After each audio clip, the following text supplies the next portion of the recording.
ਸਾਹਿਬੇ ਕੁਲ ਆਲਮ ਧੰਨ ਗੁਰੂ ਗ੍ਰੰਥ ਸਾਹਿਬ ਮਹਾਰਾਜ ਸੱਚੇ ਪਾਤਸ਼ਾਹ ਜੀ ਦੀ ਪਵਿੱਤਰ ਹਜ਼ੂਰੀ ਵਿੱਚ ਜੁੜ ਬੈਠ ਕੇ ਸਤਸੰਗਤ ਕਰਦਿਆਂ ਹੋਇਆਂ ਆਪਣੇ ਜੀਵਨ ਨੂੰ ਸਫਲਾ ਬਣਾ ਰਹੇ ਹੋ ਔਰ ਨਾਲ ਹੀ ਦੇਸ਼ਾਂ ਵਿਦੇਸ਼ਾਂ ਵਿੱਚ ਮੀਡੀਆ ਦੇ ਰਾਹੀਂ ਟੀਵੀ ਚੈਨਲ ਦੇ ਰਾਹੀਂ ਆਪ ਸੰਗਤਾਂ ਆਪਣੇ ਘਰਾਂ ਵਿੱਚ ਬੈਠ ਕੇ ਗੁਰਬਾਣੀ ਨੂੰ ਸਰਵਣ ਕਰਕੇ ਲਾਹਾ ਪ੍ਰਾਪਤ ਕਰ ਰਹੇ ਹੋ। ਸਮਾਂ ਹੈ ਕਥਾ ਵਿਚਾਰ ਦਾ। ਲੜੀਵਾਰ ਵਿਚਾਰ ਦੇ ਵਿੱਚ ਜੋ ਅੱਜ ਦਾ ਪਾਵਨ ਪਵਿੱਤਰ ਸ਼ਬਦ ਹੈ ਉਸ ਦਾ ਮੂਲ ਪਾਠ ਆਪ ਜੀ ਨੇ ਸਤਿਕਾਰਯੋਗ ਭਾਈ ਸਾਹਿਬ ਜੀ ਪਾਸੋਂ ਸਰਵਣ ਕੀਤਾ ਹੈ। ਆਓ ਇਹਨਾਂ ਪਾਵਨ ਪਵਿੱਤਰ ਬਚਨਾਂ ਨੂੰ ਵਿਚਾਰਨ ਦਾ ਯਤਨ ਕਰੀਏ। ਵਿਚਾਰ ਦੀ ਆਰੰਭਤਾ ਤੋਂ ਪਹਿਲਾਂ ਮਨੋਬਿਰਤੀਆਂ ਨੂੰ ਇਕਾਗਰ ਕਰਦੇ ਹੋਏ ਗੁਰੂ ਬਖਸ਼ੀ ਹੋਈ ਫਤਿਹ ਦੀ ਸਾਂਝ ਪਾਓ। ਸਾਰੇ ਆਖੋ ਜੀ ਵਾਹਿਗੁਰੂ ਜੀ ਕਾ ਖਾਲਸਾ ਵਾਹਿਗੁਰੂ ਜੀ ਕੀ ਫਤਿਹ। ਪਾਵਨ ਪਵਿੱਤਰ ਸ਼ਬਦ ਜੋ ਆਪ ਜੀ ਨੇ ਸਰਵਣ ਕੀਤਾ ਹੈ ਤੀਸਰੇ ਪਾਤਸ਼ਾਹ ਧੰਨ ਗੁਰੂ ਅਮਰਦਾਸ ਸਾਹਿਬ ਮਹਾਰਾਜ। 8 ਪਦਿਆਂ ਦਾ ਇਹ ਸ਼ਬਦ ਹੈ ਜਿਹਦੇ ਵਿੱਚੋਂ ਪਹਿਲੇ 4 ਪਦਿਆਂ ਦਾ ਮੂਲ ਪਾਠ ਆਪ ਜੀ ਨੇ ਸਰਵਣ ਕੀਤਾ ਹੈ। ਰਹਾਉ ਦੀਆਂ ਪਵਿੱਤਰ ਪੰਕਤੀਆਂ ਨੇ ਤਾਂ ਕੇ ਚਰਨ ਜਪੈ ਜਨ ਨਾਨਕ ਬੋਲੇ ਅੰਮ੍ਰਿਤ ਬਾਣੀ। ਧੰਨ ਗੁਰੂ ਅਮਰਦਾਸ ਸਾਹਿਬ ਮਹਾਰਾਜ ਕਹਿੰਦੇ ਭਾਈ ਮੈਂ ਪਰਮਾਤਮਾ ਦੇ ਚਰਨਾਂ ਨੂੰ ਜਪਦਾ ਹਾਂ। ਪਰਮਾਤਮਾ ਦੇ ਚਰਨਾਂ ਨੂੰ ਕਿਵੇਂ ਜਪਦਾ ਹਾਂ? ਅੰਮ੍ਰਿਤ ਬਾਣੀ ਨੂੰ ਗਾ ਕੇ। ਕਿਉਂਕਿ ਪਰਮਾਤਮਾ ਦਾ ਕੋਈ ਸਰੀਰ ਨਹੀਂ ਤੇ ਉਹਦੇ ਫਿਰ ਚਰਨ ਕਿਵੇਂ ਹੋਣਗੇ? ਅਗਰ ਆਪਾਂ ਪੈਰਾਂ ਦੀ ਗੱਲ ਕਰੀਏ ਤੋ ਪਰਮਾਤਮਾ ਦਾ ਸਰੀਰ ਨਹੀਂ, ਰੂਪ ਨਾ ਰੇਖ ਨਾ ਰੰਗ ਕਿਛ, ਤ੍ਰਿਹੁ ਗੁਣ ਤੇ ਪ੍ਰਭ ਭਿੰਨ। ਤੋ ਗੁਰੂ ਕੇ ਸ਼ਬਦ ਦੁਆਰਾ ਮੈਂ ਪਰਮਾਤਮਾ ਨੂੰ ਗਾਉਂਦਾ ਹਾਂ। ਉਹਦੇ ਗੁਣਾਂ ਨੂੰ ਗਾਉਣਾ ਹੀ ਉਹਦੇ ਚਰਨ ਜਪਣੇ ਹਨ। ਹੁਣ ਇੱਥੇ ਪਾਤਸ਼ਾਹ ਆਪਣੀ ਗੱਲ ਕਰਕੇ ਸਾਨੂੰ ਉਪਦੇਸ਼ ਦੇ ਰਹੇ ਨੇ ਵੀ ਮੈਂ ਪਰਮਾਤਮਾ ਦੇ ਗੁਣਾਂ ਦੀ ਬਾਣੀ ਨੂੰ ਗਾਉਂਦਾ ਹਾਂ। ਕਈ ਵਾਰ ਮੇਰੇ ਵਰਗਾ ਬੰਦਾ ਵੀ ਦੂਸਰਿਆਂ ਨੂੰ ਕਹਿ ਦਿੰਦਾ ਵੀ ਮੈਂ ਬਾਣੀ ਪੜ੍ਹਦਾ ਹਾਂ। ਧੰਨ ਗੁਰੂ ਅਮਰਦਾਸ ਪਾਤਸ਼ਾਹ ਜੀ ਵੀ ਕਹਿ ਰਹੇ ਨੇ ਮੈਂ ਰੱਬੀ ਉਸਤਤ ਦੀ ਬਾਣੀ ਪੜ੍ਹਦਾ ਹਾਂ, ਗਾਉਂਦਾ ਹਾਂ। ਪਰ ਖਿਆਲ ਕਰਨਾ ਜਦੋਂ ਕੋਈ ਮੇਰੇ ਵਰਗਾ ਬੰਦਾ ਇਹ ਗੱਲ ਕਿਸੇ ਨੂੰ ਕਹਿ ਰਿਹਾ ਹੁੰਦਾ ਨਾ ਵੀ ਮੈਂ ਬਾਣੀ ਪੜ੍ਹਦਾ ਹਾਂ ਤੇ ਕਿਤੇ ਨਾ ਕਿਤੇ ਉੱਥੇ ਮੇਰਾ ਅਹੰਕਾਰ ਨਾਲ ਬੋਲਦਾ। ਮੈਂ ਇਹ ਦੱਸਣਾ ਚਾਹੁੰਦਾ ਹਾਂ ਕਿ ਮੈਂ ਬਹੁਤ ਧਰਮੀ ਹਾਂ, ਮੈਂ ਬੜਾ ਨਿਤਨੇਮੀ ਹਾਂ। ਇਸ ਲਈ ਮੈਂ ਕੋਸ਼ਿਸ਼ ਕਰਦਾ ਹਾਂ ਮੈਂ ਲੋਕਾਂ ਨੂੰ ਦੱਸਾਂ ਵੀ ਮੈਂ ਰੋਜ਼ ਨਿਤਨੇਮ ਕਰਦਾ ਹਾਂ, ਮੈਂ ਰੋਜ਼ ਬਾਣੀ ਪੜ੍ਹਦਾ ਹਾਂ। ਕੀ ਰੱਬ ਦੀ ਸਿਫਤ ਰੱਬ ਦੀ ਉਸਤਤ ਇਸ ਲਈ ਕਰਨੀ ਹੈ ਕਿ ਮੈਂ ਲੋਕਾਂ ਨੂੰ ਦੱਸ ਸਕਾਂ? ਨਹੀਂ। ਗੁਰੂ ਨਾਨਕ ਸਾਹਿਬ ਮਹਾਰਾਜ ਸੱਚੇ ਪਾਤਸ਼ਾਹ ਜੀ ਦੇ ਪਵਿੱਤਰ ਬਚਨ ਆਪ ਜੀ ਪੜ੍ਹਦੇ ਹੋ। ਗੁਰੂ ਨਾਨਕ ਸਾਹਿਬ ਕਹਿੰਦੇ ਮੈਂ ਵੀ ਰੱਬ ਦੇ ਗੁਣਾਂ ਨੂੰ ਗਾਉਂਦਾ ਹਾਂ। ਪਰ ਕਾਹਦੇ ਲਈ? ਕੀ ਕਿਸੇ ਨੂੰ ਦੱਸਣ ਲਈ? ਕੀ ਦਿਖਾਵਾ ਕਰਨ ਲਈ? ਜਾਂ ਕੀ ਮੈਂ ਪਰਮਾਤਮਾ ਦੇ ਗੁਣ ਗਾ ਕੇ ਪਰਮਾਤਮਾ ਤੇ ਕੋਈ ਅਹਿਸਾਨ ਕਰ ਰਿਹਾ ਹਾਂ? ਕਹਿੰਦੇ ਨਹੀਂ। ਮੈਂ ਪਰਮਾਤਮਾ ਨੂੰ ਜਿੰਨਾ ਵੀ ਗਾ ਲਵਾਂ, ਉਹਦੀ ਜਿੰਨੇ ਵੀ ਸਿਫਤ ਸਲਾਹ ਕਰ ਲਵਾਂ, ਉਹ ਥੋੜੀ ਹੀ ਹੋਏਗੀ, ਉਹ ਮੁਕੰਮਲ ਨਹੀਂ ਹੋ ਸਕਦੀ। ਤੋ ਪਰਮਾਤਮਾ ਤੇ ਅਹਿਸਾਨ ਨਹੀਂ। ਸਤਿਗੁਰੂ ਨੇ ਬਚਨ ਆਖੇ, ਕਹਿਣ ਲੱਗੇ ਤੂੰ ਸੁਲਤਾਨ ਕਹਾਂ ਹੋ ਮੀਆਂ ਤੇਰੀ ਕਵਨ ਵਡਾਈ। ਤੇਰੀ ਸਿਫਤ ਕਰਨੀ ਹੈ ਪਰਮਾਤਮਾ ਜੀ ਇਉਂ ਹੈ ਜਿਵੇਂ ਅਸੀਂ ਕਿਸੇ ਰਾਜੇ ਦੇ ਕੋਲ ਰਾਜੇ ਦੇ ਸਨਮੁਖ ਖੜੇ ਹੋ ਕੇ ਇਹ ਆਖੀਏ ਵਜ਼ੀਰ ਸਾਹਿਬ ਤੁਸੀਂ ਤੇ ਬਹੁਤ ਵੱਡੇ ਜੇ। ਭਾਵ ਰਾਜੇ ਨੂੰ ਅਸੀਂ ਕੇਵਲ ਵਜ਼ੀਰ ਹੀ ਸਮਝ ਰਹੇ ਹਾਂ, ਇਉਂ ਪਰਮਾਤਮਾ ਦੀ ਸਿਫਤ ਹੈ। ਭਾਵ ਪਰਮਾਤਮਾ ਦੀ ਸਿਫਤ ਕਰਨੀ ਹਮੇਸ਼ਾ ਅਧੂਰੀ ਹੀ ਰਹਿ ਜਾਂਦੀ, ਉਹਨੂੰ ਮੁਕੰਮਲ ਬਿਆਨ ਨਹੀਂ ਕੀਤਾ ਜਾ ਸਕਦਾ। ਇਸ ਲਈ ਕਹਿੰਦੇ ਤੂੰ ਸੁਲਤਾਨ ਕਹਾਂ ਹੋ ਮੀਆਂ, ਤੇਰੀ ਕਵਨ ਵਡਾਈ, ਜੋ ਤੂੰ ਦੇਹੇ ਸੋ ਕਹਾਂ ਸੁਆਮੀ, ਮੈਂ ਮੂਰਖ ਕਹਿਣ ਨਾ ਜਾਈ। ਹੇ ਰੱਬ ਜੀ ਮੇਰੇ ਕੋਲ ਕੀ ਪਾਇਆ ਮੈਂ ਤੇਰੀ ਸਿਫਤ ਕਰ ਸਕਾਂ। ਫਿਰ ਆਖਿਆ ਵੀ ਫਿਰ ਸਿਫਤ ਕਰਦੇ ਕਿਉਂ ਜੇ? ਜਿਹਦੀ ਸਿਫਤ ਨਹੀਂ ਕੀਤੀ ਜਾ ਸਕਦੀ, ਉਹਦੇ ਗੁਣਾਂ ਨੂੰ ਗਾਇਆ ਹੀ ਨਹੀਂ ਜਾ ਸਕਦਾ, ਤੇ ਹੇ ਗੁਰੂ ਨਾਨਕ ਸਾਹਿਬ ਮਹਾਰਾਜ ਫਿਰ ਤੁਸੀਂ ਕਿਉਂ ਗਾਉਂਦੇ ਜੇ, ਜਾਂ ਅਸੀਂ ਕਿਉਂ ਗਾਈਏ ਫਿਰ ਪਰਮਾਤਮਾ ਨੂੰ? ਇਸੇ ਸ਼ਬਦ ਦੇ ਅਖੀਰ ਵਿੱਚ ਜਾ ਕੇ ਬਚਨ ਆਖੇ, ਕਹਿੰਦੇ ਕਿਉਂਕਿ ਏਤੇ ਕੂਕਰ ਹਉ ਬੇਗਾਨਾ, ਭੌਂਕਾਂ ਇਸ ਤਨ ਤਾਈ।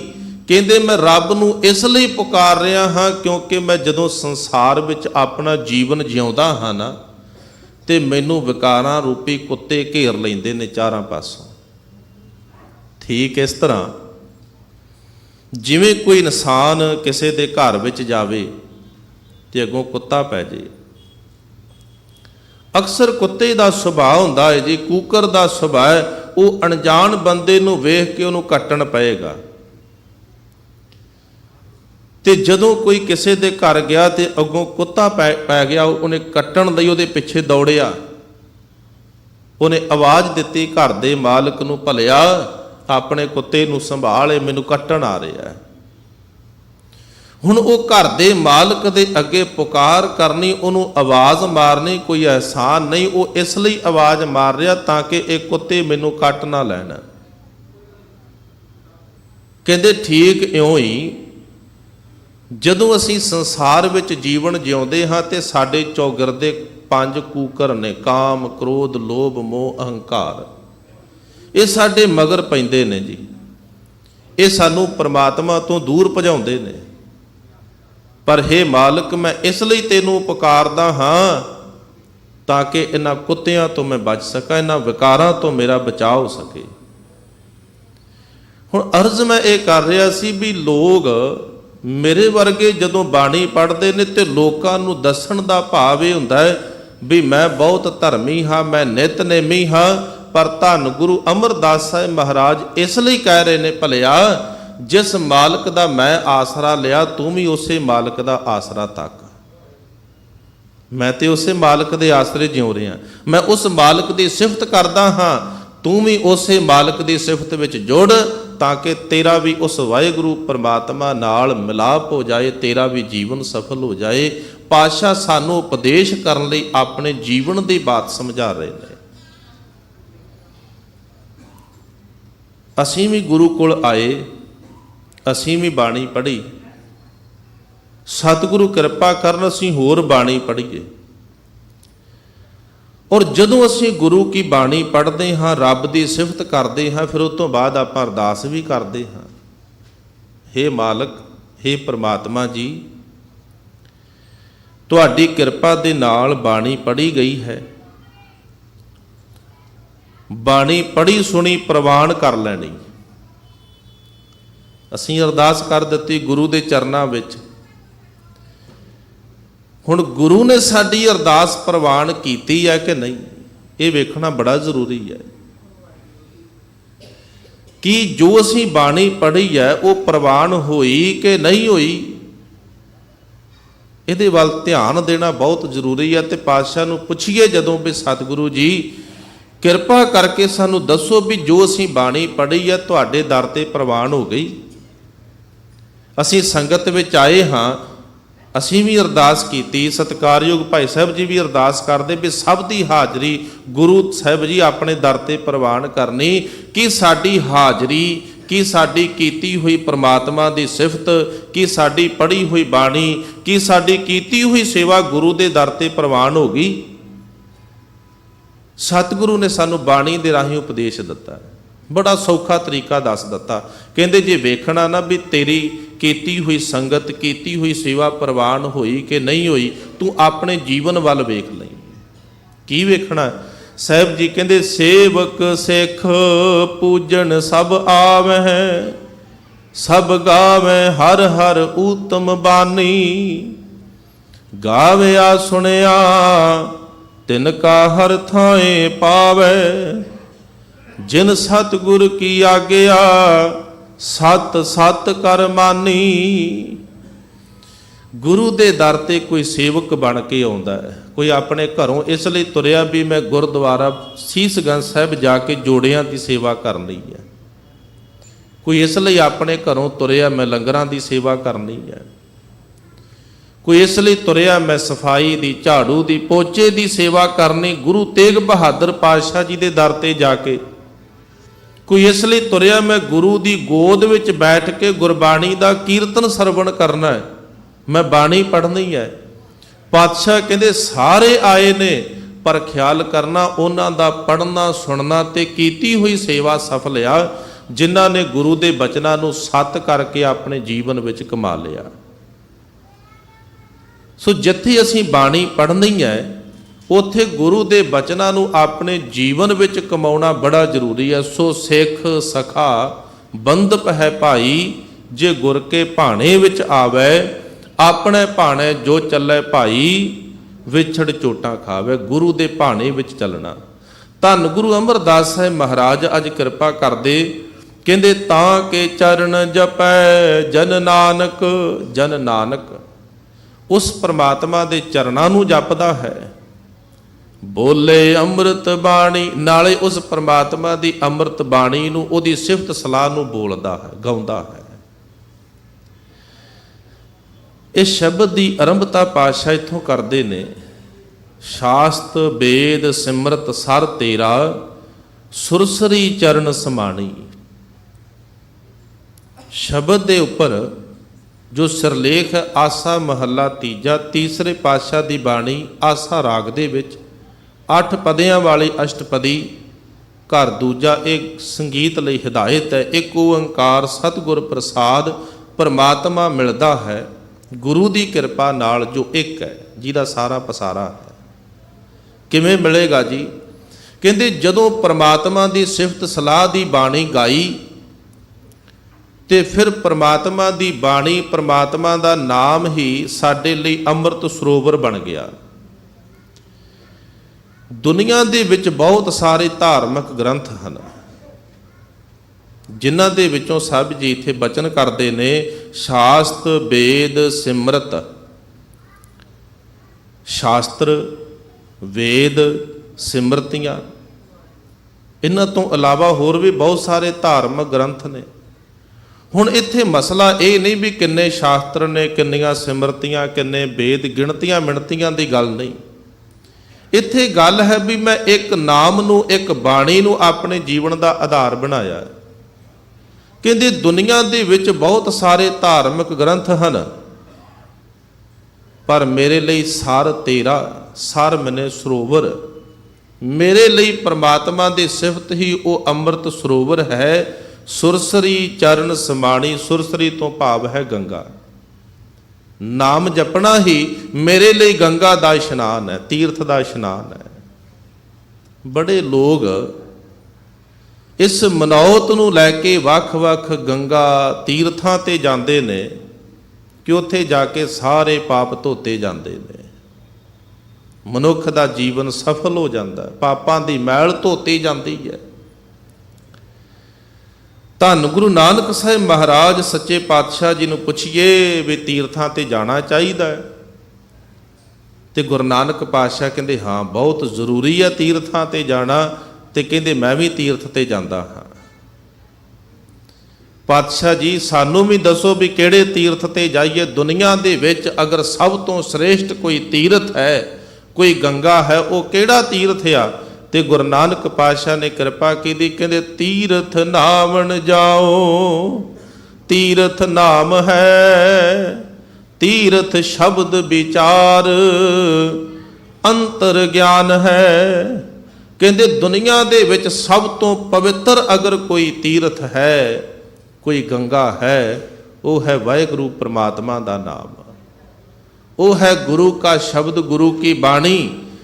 ਕਿਉਂਕਿ ਹੋ ਸਕਦਾ ਕੋਈ ਤੀਰਥ ਤੇ ਇਸ਼ਨਾਨ ਕਰੇ, ਉਹਦੇ ਤਨ ਦੀ ਮੈਲ ਉਤਰ ਜਾਏਗੀ, ਇਹਦੇ ਵਿੱਚ ਕੋਈ ਸ਼ੱਕ ਨਹੀਂ। ਪਰ ਤੀਰਥਾਂ ਤੇ ਨਹਾ ਕੇ ਮਨ ਦੀ ਮੈਲ ਉਤਰ ਜਾਏ। ਅਗਰ ਮਨੁੱਖ ਇਹ ਵਿਸ਼ਵਾਸ ਕਰ ਲਏ, ਇਹ ਮਨੁੱਖ ਦਾ ਬਹੁਤ ਵੱਡਾ ਭੁਲੇਖਾ ਹੈ। ਪਾਣੀ ਤਨ ਦੀ ਮੈਲ ਉਤਾਰ ਸਕਦਾ, ਇਹਦੇ ਵਿੱਚ ਕੋਈ ਸ਼ੱਕ ਨਹੀਂ ਹੈ। ਤੇ ਗੁਰੂ ਨਾਨਕ ਪਾਤਸ਼ਾਹ ਜੀ ਦੇ ਬਚਨ ਆਪ ਜੀ ਰੋਜ਼ ਪੜ੍ਹਦੇ ਜੇ। ਸਾਹਿਬ ਜੀ ਕਹਿੰਦੇ ਪਾਣੀ ਨਾਲ ਤਨ ਦੀ ਸਾਰੀ ਮੈਲ ਉਤਰ ਜਾਂਦੀ ਹੈ। ਇਸੇ ਲਈ ਤੇ ਰੋਜ਼ ਇਸ਼ਨਾਨ ਕਰਦੇ ਹਾਂ ਆਪਾਂ। ਸਾਹਿਬ ਜੀ ਕਹਿੰਦੇ ਭਰੀਐ ਹੱਥ ਪੈਰ ਤਨ ਦੇਹ, ਪਾਣੀ ਧੋਤੈ ਉਤਰ ਸਖੇ। ਪਾਣੀ ਦੇ ਨਾਲ ਤਨ ਦੀ ਸਾਰੀ ਮੈਲ ਉਤਰ ਜਾਂਦੀ ਹੈ। ਮੂਤ ਪਲੀਤੀ ਕੱਪੜ ਹੋਏ, ਦੇ ਸਾਬੂਣ ਲਈਐ ਉਹ ਧੋਏ। ਭਰੀਐ ਮਤ ਪਾਪਾਂ ਕੈ ਸੰਗ, ਉਹ ਧੋਪੈ ਨਾਮੈ ਕੈ ਰੰਗ। ਜਿਹੜੀ ਸਾਡੀ ਮਤ ਪਾਪਾਂ ਦੀ ਮੈਲ ਨਾਲ ਭਰੀ ਹੈ ਨਾ, ਉਹ ਪਾਣੀ ਨਾਲ ਨਹੀਂ ਧੋਤੀ ਜਾਣੀ। ਉਹਦੇ ਲਈ ਤੇ ਇੱਕ ਪ੍ਰਮਾਤਮਾ ਦਾ ਨਾਮ ਹੀ ਹੈ, ਜਿਹਨੂੰ ਜਪ ਕੇ ਸਾਡੇ ਜਨਮਾਂ ਜਨਮਾਂ ਦੀ ਮੈਲ ਉਤਰ ਜਾਂਦੀ ਹੈ। ਪਾਤਸ਼ਾਹ ਕਹਿੰਦੇ ਮੈਂ ਤੀਰਥ ਤੇ ਜਾਂਦਾ ਹਾਂ, ਉਹ ਹੈ ਨਾਮ ਰੂਪੀ ਤੀਰਥ। ਉਹ ਹੈ ਗੁਰਬਾਣੀ ਦੀ ਵਿਚਾਰ ਅੰਤਰ ਸ਼ਬਦ। ਵਾਹਿਗੁਰੂ ਸਾਹਿਬ ਜੀ ਕਹਿੰਦੇ ਤੀਰਥ ਨਹਾਵਣ ਜਾਉ, ਤੀਰਥ ਨਾਮ ਹੈ, ਤੀਰਥ ਸ਼ਬਦ ਵਿਚਾਰ ਅੰਤਰ ਗਿਆਨ ਹੈ। ਗਿਆਨ ਨੇ ਅਗਿਆਨਤਾ ਦੀ ਸਾਰੀ ਮੈਲ ਨੂੰ ਜੀਵਨ ਦੇ ਵਿੱਚੋਂ, ਮਨ ਦੇ ਵਿੱਚੋਂ ਬਾਹਰ ਕੱਢ ਦਿੱਤਾ। ਇੱਥੇ ਸਾਹਿਬ ਜੀ ਕਹਿੰਦੇ ਸੁਰਸਰੀ ਚਰਨ ਸਮਾਣੀ। ਪ੍ਰਮਾਤਮਾ ਜੀ ਤੇਰੇ ਚਰਨਾਂ ਨਾਲ ਜੁੜ ਜਾਣਾ ਹੀ ਮੇਰੇ ਲਈ ਸੁਰਸਰੀ ਹੈ। ਹੁਣ ਸੁਰਸਰੀ ਕਿਵੇਂ ਸਾਡੇ ਜੀਵਨ ਨੂੰ ਪਵਿੱਤਰ ਕਰਦੀ ਹੈ? ਆਪਾਂ ਬਾਣੀ ਵਿੱਚ ਬਚਨ ਪੜ੍ਹਦੇ ਹਾਂ, ਗੁਰੂ ਨਾਨਕ ਸਾਹਿਬ ਮਹਾਰਾਜ ਜੀ ਨੇ ਇਹਨੂੰ ਇਉਂ ਸਮਝਾਇਆ। ਕਹਿੰਦੇ ਨਦੀਆਂ ਅਤੈ ਵਾਹ, ਪਵੇਂ ਸਮੁੰਦ ਨਾ ਜਾਣੀਐ। ਛੋਟੀਆਂ ਛੋਟੀਆਂ ਨਦੀਆਂ ਨਾਲੇ ਸਮੁੰਦਰ ਦੇ ਵਿੱਚ, ਸੁਰਸਰੀ ਵਿੱਚ ਜਦੋਂ ਜਾ ਕੇ ਮਿਲੇ, ਉਹਨਾਂ ਦੀ ਆਪਣੀ ਹੋਂਦ ਖਤਮ ਹੋ ਗਈ, ਸਮੁੰਦਰ ਦਾ ਹੀ ਰੂਪ ਹੋ ਗਏ। ਇਸ ਨੂੰ ਪਾਤਸ਼ਾਹ ਨੇ ਬਾਣੀ ਵਿੱਚ ਇਉਂ ਵੀ ਸਮਝਾਇਆ। ਕਹਿਣ ਲੱਗੇ ਜਿਉਂ ਮੀਂਹ ਉੱਠੈ ਗਲੀਆਂ ਨਾਲਿਆਂ ਟੋਬਿਆਂ ਕਾ, ਜਲ ਜਾਏ ਪਵੈ ਵਿੱਚ ਸੁਰਸਰੀ। ਸੁਰਸਰੀ ਮਿਲਤ ਪਵਿੱਤਰ ਪਾਵਨ ਹੋਏ ਜਾਵੇ, ਸਰ ਤੇਰਾ ਸੁਰਸਰੀ। ਕਹਿੰਦੇ ਜਿਵੇਂ ਬਰਸਾਤ ਪੈਂਦੀ ਹੈ ਨਾ ਜੀ, ਬਰਸਾਤ ਦੀਆਂ ਬੂੰਦਾਂ, ਬਰਸਾਤ ਦੀਆਂ ਕਣੀਆਂ ਡਿੱਗੀਆਂ, ਇੱਕ ਵਹਿਣ ਦਾ ਰੂਪ ਬਣ ਗਿਆ। ਪਾਣੀ ਵਗਣਾ ਸ਼ੁਰੂ ਹੋਇਆ, ਛੋਟੀਆਂ ਛੋਟੀਆਂ ਨਾਲੀਆਂ ਦੇ ਵਿੱਚੋਂ, ਗਟਰਾਂ ਦੇ ਵਿੱਚੋਂ ਹੁੰਦਾ ਹੋਇਆ ਛੋਟੀ ਨਦੀ ਦਾ ਰੂਪ ਧਾਰਨ ਕੀਤਾ, ਗੰਗਾ ਵਿੱਚ ਜਾ ਕੇ ਪੈ ਗਿਆ। ਔਰ ਇਹ ਵਗਦਾ ਵਗਦਾ ਪਾਣੀ ਇੱਕ ਦਿਨ ਜਦੋਂ ਸਮੁੰਦਰ ਵਿੱਚ ਜਾ ਕੇ ਪਿਆ, ਤੇ ਇਹ ਸਮੁੰਦਰ ਦਾ ਰੂਪ ਹੋ ਗਿਆ। ਉਹ ਗੰਧਲਾ ਪਾਣੀ ਵੀ ਉਦੋਂ ਸਮੁੰਦਰ ਦਾ ਵਿਸ਼ਾਲ ਰੂਪ ਬਣ ਗਿਆ ਜਦੋਂ ਉਹਦੇ ਵਿੱਚ ਜਾ ਕੇ ਸਮਾ ਗਿਆ। ਪਰ ਖਿਆਲ ਕਰਨਾ, ਉਹ ਸਮਾਇਆ ਕਦੋਂ? ਜਦੋਂ ਉਹਨੇ ਆਪਣੀ ਹੋਂਦ ਨੂੰ ਖਤਮ ਕੀਤਾ, ਆਪਣੇ ਆਪ ਨੂੰ ਮਿਟਾ ਦਿੱਤਾ। ਇਸ ਧਰਤੀ ਤੇ ਜਿੰਨੀਆਂ ਨਦੀਆਂ ਨੇ, ਜਿੰਨੇ ਨਾਲੇ ਨੇ, ਜਿੰਨੀਆਂ ਗੰਗਾ ਵਗ ਰਹੀਆਂ ਨੇ, ਸਾਰਿਆਂ ਦਾ ਹੀ ਕੋਈ ਨਾ ਕੋਈ ਨਾਮ ਹੈ। ਹਰ ਨਦੀ ਦਾ, ਹਰ ਗੰਗਾ ਦਾ, ਹਰ ਵਹਿਣ ਦਾ ਆਪਣਾ ਇੱਕ ਨਾਮ। ਇਹ ਕਿਹੜੀ ਨਦੀ ਹੈ, ਕਿਹੜੀ ਗੰਗਾ ਹੈ? ਪਰ ਖਿਆਲ ਕਰਨਾ ਗੁਰਮੁਖੋ, ਜਦੋਂ ਉਹ ਨਦੀ ਸਮੁੰਦਰ ਵਿੱਚ ਜਾ ਕੇ ਪੈਂਦੀ, ਉਹਦਾ ਨਾਮ ਉੱਥੇ ਖਤਮ ਹੋ ਗਿਆ, ਉਹਦੀ ਹੋਂਦ ਉੱਥੇ ਖਤਮ ਹੋ ਗਈ। ਹੁਣ ਉਹ ਕੇਵਲ ਇੱਕ ਵਿਸ਼ਾਲ ਸਮੁੰਦਰ ਹੈ। ਹੇ ਰੱਬ ਜੀ, ਹੇ ਪ੍ਰਮਾਤਮਾ ਜੀ, ਇਉਂ ਹੀ ਜਦੋਂ ਕੋਈ ਤੇਰੀ ਭਗਤੀ ਵਿੱਚ ਜੁੜ ਕੇ ਤੇਰੇ ਨਾਮ ਨੂੰ ਜਪ ਕੇ ਤੇਰੇ ਨਾਲ ਇੱਕਮਿਕ ਹੁੰਦਾ ਹੈ ਨਾ, ਉਹ ਜਿਵੇਂ ਗੰਧਲਾ ਪਾਣੀ ਵੀ ਸਮੁੰਦਰ ਵਿੱਚ ਜਾ ਕੇ ਪਵਿੱਤਰ ਬਣ ਗਿਆ, ਇਉਂ ਹੀ ਤੇਰੇ ਨਾਮ ਨੂੰ ਜਪ ਕੇ, ਤੈਨੂੰ ਨਾਮ ਨੂੰ ਜਪਣ ਵਾਲਾ ਜਿਹੜਾ, ਉਹ ਵੀ ਤੇਰਾ ਰੂਪ ਹੋ ਜਾਂਦਾ, ਉਹਦਾ ਜੀਵਨ ਵੀ ਪਵਿੱਤਰ ਹੋ ਜਾਂਦਾ ਹੈ। ਖਿਆਲ ਕਰਨਾ, ਦੁਨੀਆ ਦੇ ਵਿੱਚ ਐਸੇ ਲੋਕ ਵੀ ਬਹੁਤ ਮਿਲਣਗੇ ਜਿਹੜੇ ਕਹਿੰਦੇ ਨੇ ਵੀ ਇਹ ਸਾਡੇ ਬਾਬਾ ਜੀ ਬੜੀ ਭਗਤੀ ਕਰਦੇ ਨੇ, ਇਹ ਬੜੇ ਰੱਬ ਰੂਪ ਨੇ। ਉਹਨਾਂ ਦੀ ਇੱਕ ਆਪਣੀ ਵੱਖਰੀ ਪਛਾਣ, ਇੱਕ ਆਪਣੀ ਵੱਖਰੀ ਆਈਡੈਂਟੀ ਹੈ। ਭਗਤੀ ਤੇ ਭਗਤ ਕਬੀਰ ਸਾਹਿਬ ਜੀ ਨੇ ਵੀ ਕੀਤੀ।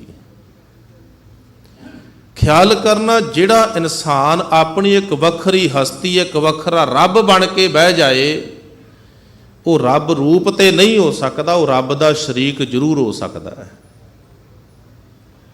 ਇਸੇ ਕਰਕੇ ਬੜੇ ਲੋਕ ਸ਼ਬਦ ਗੁਰੂ ਤੋਂ ਟੁੱਟ ਕੇ ਹੋਰਨਾਂ ਪਾਸੇ ਤੁਰ ਪੈਂਦੇ ਨੇ, ਕਿਉਂਕਿ ਬਾਣੀ ਦੇ ਕੁਝ ਬਚਨ ਐਸੇ ਨੇ ਜਿਨ੍ਹਾਂ ਨੂੰ ਅਗਰ ਧਿਆਨ ਨਾਲ ਨਾ ਸਮਝਿਆ ਜਾਵੇ ਤੇ ਮਨੁੱਖ ਉਹਨੂੰ ਗਲਤ ਦਿਸ਼ਾ ਵਿੱਚ ਲੈ ਕੇ ਤੁਰ ਪੈਂਦਾ ਹੈ। ਗੁਰੂ ਤੇਗ ਬਹਾਦਰ ਸਾਹਿਬ ਮਹਾਰਾਜ ਸੱਚੇ ਪਾਤਸ਼ਾਹ, ਜਿਨ੍ਹਾਂ ਦੀ ਗੋਦ ਵਿੱਚ ਆਪਾਂ ਬੈਠੇ ਆ, ਪਾਤਸ਼ਾਹ ਕਹਿੰਦੇ ਜੋ ਪ੍ਰਾਣੀ ਨਿਸ ਦਿਨ ਭਜੈ ਰੂਪ ਰਾਮ ਤਹਿ ਜਾਨ, ਹਰ ਜਨ ਹਰ ਅੰਤਰ ਨਹੀਂ ਨਾਨਕ ਸਾਚੀ ਮਾਨ। ਰੱਬ ਦੀ ਭਗਤੀ ਕਰਨ ਵਾਲਾ ਰੱਬ ਦਾ ਰੂਪ ਹੋ ਗਿਆ, ਰੱਬ ਦਾ ਰੂਪ ਹੈ। ਹੁਣ ਇਸ ਗੱਲ ਦਾ ਬੜੇ ਲੋਕਾਂ ਨੇ ਨਜਾਇਜ਼ ਫਾਇਦਾ ਚੁੱਕਿਆ। ਵੇਖੋ ਜੀ, ਇਹ ਬਾਬਾ ਜੀ ਬੜੀ ਭਗਤੀ ਕਰਦੇ ਨੇ, ਇਹ ਰੱਬ ਰੂਪ ਨੇ। ਕਬੀਰ ਸਾਹਿਬ ਜੀ ਨੂੰ ਪੁੱਛੀਏ ਵੀ ਤੁਸੀਂ ਵੀ ਰੱਬ ਦੀ ਭਗਤੀ ਕੀਤੀ, ਤੁਹਾਡੀ ਕੀ ਪਛਾਣ ਹੈ? ਕਬੀਰ ਸਾਹਿਬ ਕਹਿੰਦੇ, ਕਬੀਰ ਨਾ ਮੋਹਿ ਛਾਨ ਨਾ ਛਾਪਰੀ, ਨਾ ਮੋਹਿ ਘਰ ਨਹੀਂ ਗਾਉ, ਮਤ ਹਰ ਪੁੱਛੈ ਕੌਣ ਹੈ ਮੇਰੇ ਜਾਤ ਨਾ ਨਾਉ।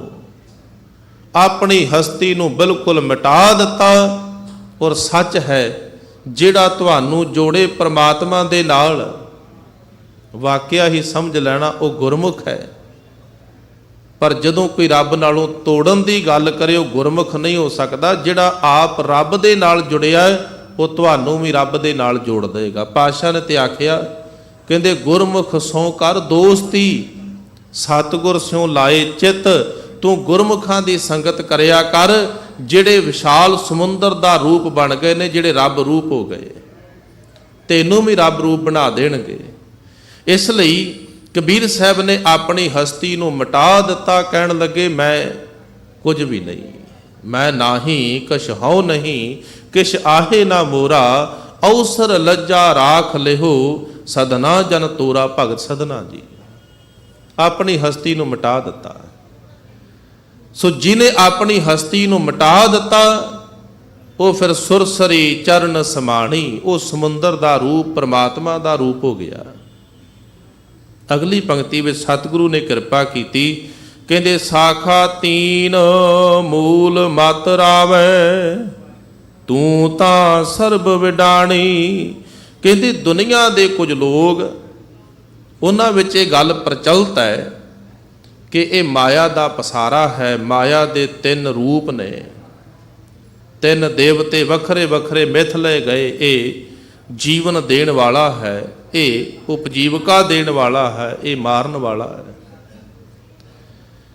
ਪਾਤਸ਼ਾਹ ਕਹਿੰਦੇ ਨਹੀਂ, ਇਹ ਤਿੰਨ ਰੂਪ ਤੇਰੇ ਹੀ ਨੇ, ਆਪ ਉਪਾਵਨ ਹਾਰ ਆਪੇ ਹੀ ਮਾਰਦਾ। ਹੇ ਪ੍ਰਮਾਤਮਾ, ਤੂੰ ਆਪ ਹੀ ਪੈਦਾ ਕਰ ਰਿਹਾ, ਆਪ ਹੀ ਫਨਾ ਕਰ ਰਿਹਾ, ਸਾਰਿਆਂ ਨੂੰ ਪਾਲਣ ਵਾਲਾ, ਦਾਤਾਂ ਦੇਣ ਵਾਲਾ ਵੀ ਤੂੰ ਹੈ। ਦੱਦਾ ਦਾਤਾ ਏਕ ਹੈ, ਸਭ ਕੋ ਦੇਵਨਹਾਰ, ਦੇਂਦੇ ਤੋਟ ਨਾ ਆਵੀ, ਅਗਣਤ ਭੰਡੇ ਭਰੇ ਭੰਡਾਰ। ਦਾਤਾ ਵੀ ਤੂੰ ਹੈ ਮਾਲਕ ਜੀ, ਜੀਵਨ ਦੇਣ ਵਾਲਾ ਵੀ ਤੂੰ ਹੈ, ਅੰਤ ਕਰਨ ਵਾਲਾ ਵੀ ਤੂੰ ਹੈ। ਗੁਰੂ ਨਾਨਕ ਸਾਹਿਬ ਮਹਾਰਾਜ ਪਾਤਸ਼ਾਹ ਜੀ ਨੇ ਤਾਂ ਥੋੜਾ ਜਿਹਾ ਖੁਲਾਸਾ ਇਉਂ ਕੀਤਾ ਹੈ। ਜਪਜੀ ਸਾਹਿਬ ਜੀ ਦੀ ਬਾਣੀ ਆਪ ਜੀ ਸਾਰੇ ਨਿਤਨੇਮੀ ਬੈਠੇ ਜੇ। ਸਾਹਿਬ ਜੀ ਕਹਿੰਦੇ ਏਕਾ ਮਾਈ ਜੁਗਤ ਵਿਆਈ, ਤਿੰਨ ਚੇਲੇ ਪ੍ਰਵਾਨ। ਇਹ ਕੀ ਸੀ? ਜਿਹੜੀ ਮਨੌਤ ਸੀ ਕਿ ਮਾਇਆ ਦੇ ਤਿੰਨ ਰੂਪ ਨੇ। ਏਕਾ ਮਾਈ ਜੁਗਤ ਵਿਆਈ, ਤਿੰਨ ਚੇਲੇ ਪ੍ਰਵਾਨ, ਇੱਕ ਸੰਸਾਰੀ, ਇੱਕ ਭੰਡਾਰੀ, ਇੱਕ ਲਾਏ ਦੀ ਬਾਣ। ਪਰ ਗੁਰੂ ਨਾਨਕ ਪਾਤਸ਼ਾਹ ਕਹਿੰਦੇ ਜਿਵ ਤਿਸ ਭਾਵੈ ਤਿਵੈ ਚਲਾਵੈ, ਜਿਵ ਹੋਵੈ ਫੁਰਮਾਨ, ਉਹ ਵੇਖੈ ਉਹਨਾਂ ਨਦਰ ਨਾ ਆਵੈ, ਬਹੁਤਾ ਇਹੋ ਵਿਡਾਣ। ਆਦੇਸ਼ ਤਿਸੈ ਆਦੇਸ਼, ਆਦ ਅਨੀਲ ਅਨਾਦ ਅਨਾਹਤ, ਜੁਗ ਜੁਗ ਏਕੋ ਵੇਸ। ਉਸ ਮਨੌਤ ਦਾ ਜ਼ਿਕਰ ਕਰਕੇ ਗੁਰੂ ਨਾਨਕ ਸਾਹਿਬ ਮਹਾਰਾਜ ਕਹਿੰਦੇ ਜਿਹੜਾ ਪ੍ਰਮਾਤਮਾ ਸਾਰਿਆਂ ਨੂੰ ਵੇਖ ਰਿਹਾ ਹੈ, ਤੈਨੂੰ ਉਹ ਨਜ਼ਰ ਨਹੀਂ ਆ ਰਿਹਾ। ਅਸਲ ਵਿੱਚ ਇਹ ਸਾਰੇ ਸਿਸਟਮ ਨੂੰ, ਸਾਰੇ ਯੂਨੀਵਰਸ ਨੂੰ ਚਲਾਉਣ ਵਾਲਾ ਇੱਕ ਵਾਹਿਗੁਰੂ ਪ੍ਰਮਾਤਮਾ ਹੈ।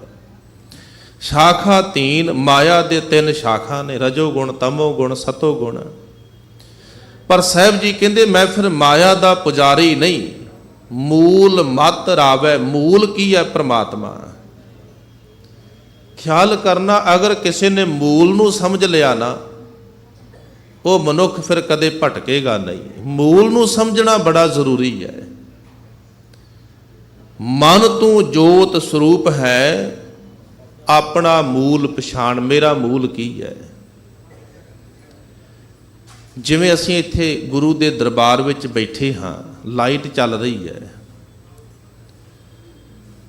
ਹੁਣ ਲਾਈਟ ਬੜੀ ਕੀਮਤੀ ਲੱਗੀ ਹੋਵੇ, ਰੋਸ਼ਨੀ ਦੇ ਰਹੀ ਹੈ, ਆਪਾਂ ਕੀ ਕਵਾਂਗੇ ਜੀ, ਇਹ ਲਾਈਟ ਬੜੀ ਕੀਮਤੀ ਹੈ ਔਰ ਇਹ ਰੋਸ਼ਨੀ ਦੇ ਰਹੀ ਹੈ। ਬਿਲਕੁਲ ਸੱਚ ਹੈ, ਇਹਦੇ ਵਿੱਚ ਕੋਈ ਝੂਠ ਨਹੀਂ, ਕੋਈ ਦੋ ਰਾਏ ਨਹੀਂ, ਕੋਈ ਸ਼ੱਕ ਨਹੀਂ। ਪਰ ਜੇ ਪਿੱਛੋਂ ਅਰਥ ਤੇ ਕਰੰਟ ਨਾ ਆ ਰਿਹਾ ਹੋਵੇ, ਕਿ ਇੱਕ ਕੀਮਤੀ ਤੋਂ ਕੀਮਤੀ ਲਾਈਟ ਸਾਨੂੰ ਰੋਸ਼ਨੀ ਦੇ ਸਕਦੀ ਹੈ? ਕਹਿਣਾ ਪਏਗਾ ਨਹੀਂ। ਪੱਖਾ ਚੱਲ ਰਿਹਾ ਹੈ, ਬੜਾ ਕੀਮਤੀ ਪੱਖਾ ਲੱਗਾ ਹੈ, ਪੱਖਾ ਹਵਾ ਦੇ ਰਿਹਾ ਹੈ, ਆਪਾਂ ਕਵਾਂਗੇ ਬੜਾ ਕੀਮਤੀ ਪੱਖਾ, ਕੰਪਨੀ ਦਾ ਪੱਖਾ ਹੈ ਜੀ, ਹਵਾ ਦੇ ਰਿਹਾ, ਕੋਈ ਸ਼ੱਕ ਨਹੀਂ। ਪਰ ਖਿਆਲ ਕਰਨਾ, ਹਵਾ ਪਤਾ ਕਿਉਂ ਦੇ ਰਿਹਾ? ਕਿਉਂਕਿ ਉਹਦੇ ਵਿੱਚ ਕੋਈ ਪਾਵਰ ਕੰਮ ਕਰ ਰਹੀ ਹੈ।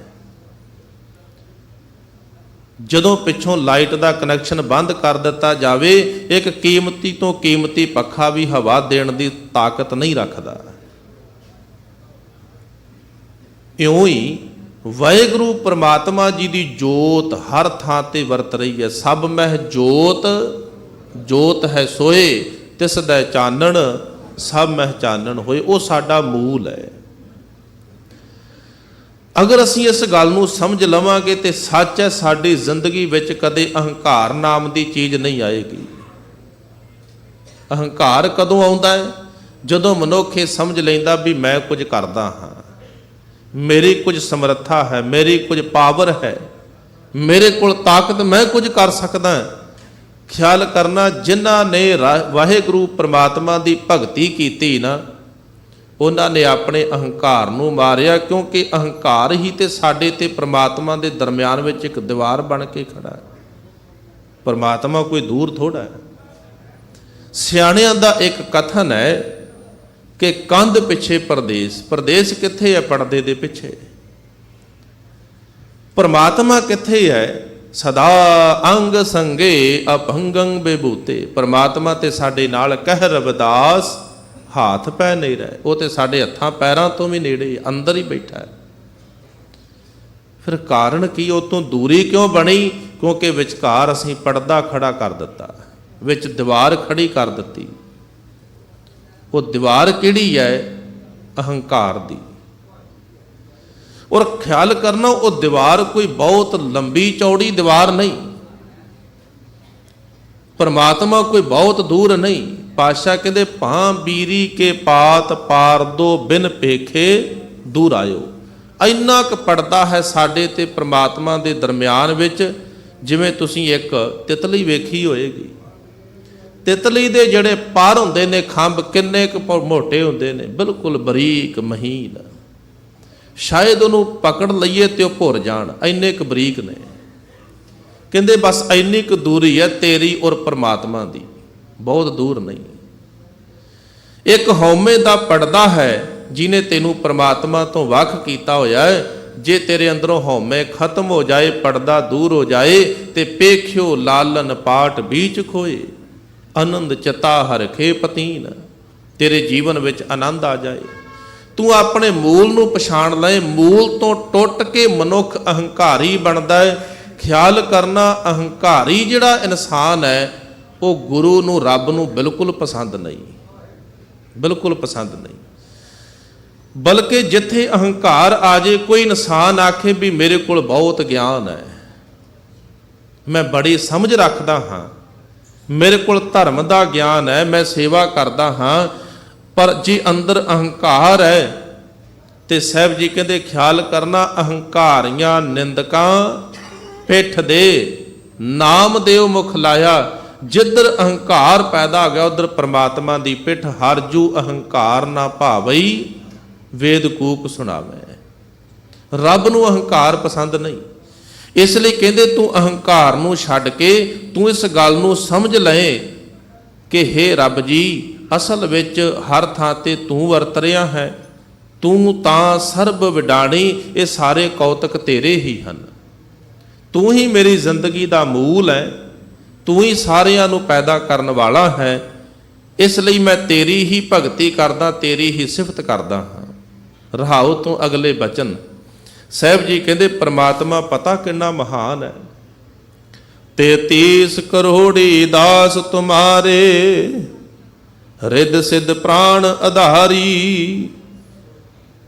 ਜਦੋਂ ਦੇਵੀ ਦੇਵਤਿਆਂ ਦੀ ਗੱਲ ਆਉਂਦੀ ਹੈ ਤੇ ਜੋ ਮਿਥੇ ਗਏ ਨੇ, ਆਖਿਆ ਗਿਆ ਵੀ 33 ਕਰੋੜ ਦੇਵੀ ਦੇਵਤੇ ਹਨ। ਹੁਣ ਕਿਹਨੇ ਗਿਣੇ ਇੰਨੇ? ਪਾਤਸ਼ਾਹ ਕਹਿੰਦੇ ਵੀ ਮੈਂ 33 ਕਰੋੜ ਨਾਲ ਕੋਈ ਸੰਬੰਧ ਨਹੀਂ ਰੱਖਦਾ, ਮੇਰਾ ਉਹਨਾਂ ਨਾਲ ਕੋਈ ਮਤਲਬ ਨਹੀਂ। ਬਸ ਮੈਂ ਇੰਨੀ ਗੱਲ ਜਾਣਦਾ ਹਾਂ, ਅਗਰ 33 ਕਰੋੜ ਦੇਵਤੇ ਵੀ ਹੋਣ ਤੇ ਪ੍ਰਮਾਤਮਾ ਉਹ ਵੀ ਤੇਰੇ ਹੀ ਪੈਦਾ ਕੀਤੇ ਹੋਏ ਨੇ, ਉਹ ਵੀ ਤੇਰੇ ਹੀ ਬਣਾਏ ਨੇ। ਉਹਨਾਂ ਨੂੰ ਪੈਦਾ ਕਰਨ ਵਾਲਾ ਵੀ ਤੂੰ, ਜਿਹਨੇ 33 ਕਰੋੜ ਦੇਵਤੇ ਬਣਾ ਦਿੱਤੇ ਰੱਬ ਜੀ, ਮੈਂ ਉਹਨਾਂ ਦੇ ਪਿੱਛੇ ਕਿਉਂ ਜਾਵਾਂ? ਮੈਂ ਬਣਾਉਣ ਵਾਲੇ ਨੂੰ ਕਿਉਂ ਨਾ ਪੂਜਾਂ? ਮੈਂ ਕਿਉਂ ਨਾ ਉਸ ਕਰਤੇ ਕ੍ਰੀਏਟਰ ਪਰਮਾਤਮਾ ਦੀ ਭਗਤੀ ਕਰਾਂ? 33 ਕਰੋੜੀ ਦਾਸ ਤੁਮਾਰੇ, ਰਿੱਧ ਸਿੱਧ ਪ੍ਰਾਣ ਆਧਾਰੀ। ਹੇ ਪ੍ਰਮਾਤਮਾ, ਤੂੰ ਰਿੱਧੀਆਂ ਸਿੱਧੀਆਂ ਦੇਣ ਵਾਲਾ ਹੈ। ਦੁਨੀਆ ਦੇ ਲੋਕ ਰਿੱਧੀਆਂ ਸਿੱਧੀਆਂ ਦੇ ਪਿੱਛੇ ਦੌੜਦੇ ਨੇ ਤੇ ਆਪ ਜੀ ਰੋਜ਼ ਬਚਨ ਪੜ੍ਹਦੇ ਜੇ ਪ੍ਰਭ ਕੈ ਸਿਮਰਨ ਰਿੱਧ ਸਿੱਧ ਨੌ ਨਿਧ, ਪ੍ਰਭ ਕੈ ਸਿਮਰਨ ਗਿਆਨ ਧਿਆਨ ਤਤ ਬੁੱਧ। ਧੰਨ ਗੁਰੂ ਤੇਗ ਬਹਾਦਰ ਸਾਹਿਬ ਮਹਾਰਾਜ ਸਤਿਗੁਰੂ ਦੀ ਸਿਫਤ ਦੇ ਵਿੱਚ ਗੁਰੂ ਗੋਬਿੰਦ ਸਿੰਘ ਮਹਾਰਾਜ ਪਾਤਸ਼ਾਹ ਜੀ ਨੇ ਜਿਹੜੇ ਬਚਨ ਆਖੇ ਆਪਾਂ ਰੋਜ਼ ਪੜ੍ਹਦੇ ਹਾਂ। ਤੇਗ ਬਹਾਦਰ ਸਿਮਰਿਐ ਘਰ ਨੌ ਨਿਧ ਆਵੈ ਧਾਏ। ਉਹ ਨੌ ਨਿਧ ਕੀ ਹੈ? ਨੌ ਨਿਧ ਅੰਮ੍ਰਿਤ ਪ੍ਰਭ ਕਾ ਨਾਮ। ਜਦੋਂ ਅਸੀਂ ਗੁਰੂ ਤੇਗ ਬਹਾਦਰ ਪਾਤਸ਼ਾਹ ਜੀ ਦੇ ਦਰ ਤੇ ਆਉਂਦੇ ਆ ਨਾ, ਠੀਕ ਹੈ, ਗੁਰੂ ਸਾਨੂੰ ਦੁਨਿਆਵੀ ਦਾਤਾਂ ਵੀ ਦਿੰਦਾ ਜੀ, ਸਾਰੀਆਂ ਦਾਤਾਂ ਉਸ ਮਾਲਕ ਨੇ ਹੀ ਸਾਡੀ ਝੋਲੀ ਵਿੱਚ ਪਾਈਆਂ ਨੇ। ਤਰਸ ਕਰਕੇ ਉਹਦਾ ਸ਼ੁਕਰ ਕਰੀਏ। ਗੁਰੂ ਕੇ ਸਿੱਖਾ, ਜਦੋਂ ਤੂੰ ਗੁਰੂ ਦੇ ਦਰ ਤੇ ਆਣ ਕੇ ਦੁਨਿਆਵੀ ਦਾਤਾਂ ਵੀ ਮੰਗਦਾ ਨਾ, ਤੂੰ ਤਾਂ ਵੀ ਭਾਗਾਂ ਵਾਲਾ ਹੈ। ਪਤਾ ਕਿਉਂ? ਕਿਉਂਕਿ ਤੈਨੂੰ ਇੰਨਾ ਕਿਤੇ ਵਿਸ਼ਵਾਸ ਹੈ ਵੀ ਮੈਨੂੰ ਦੁਨਿਆਵੀ ਦਾਤ ਵੀ ਚਾਹੀਦੀ ਤੇ ਸਮਰੱਥ ਗੁਰੂ ਹੀ ਦੇਗਾ। ਤੂੰ ਕਿਸੇ ਹੋਰ ਦੇ ਅੱਗੇ ਨਹੀਂ ਗਿਆ, ਤੂੰ ਕਿਸੇ ਹੋਰ ਦੇ ਦਰ ਤੇ ਜਾ ਕੇ ਦਾਤ ਨਹੀਂ ਮੰਗੀ, ਤੂੰ ਦੁਨਿਆਵੀ ਦਾਤ ਵੀ ਮੰਗੀ ਤੇ ਧੰਨ ਗੁਰੂ ਤੇਗ ਬਹਾਦਰ ਪਾਤਸ਼ਾਹ ਜੀ ਦੇ ਚਰਨਾਂ ਵਿੱਚ ਆਣ ਕੇ ਤੂੰ ਧੰਨ ਆ। ਪਰ ਐ ਸਿੱਖਾ, ਤੂੰ ਕੱਲੀਆਂ ਦੁਨਿਆਵੀ ਦਾਤਾਂ ਨਾ ਮੰਗੀ।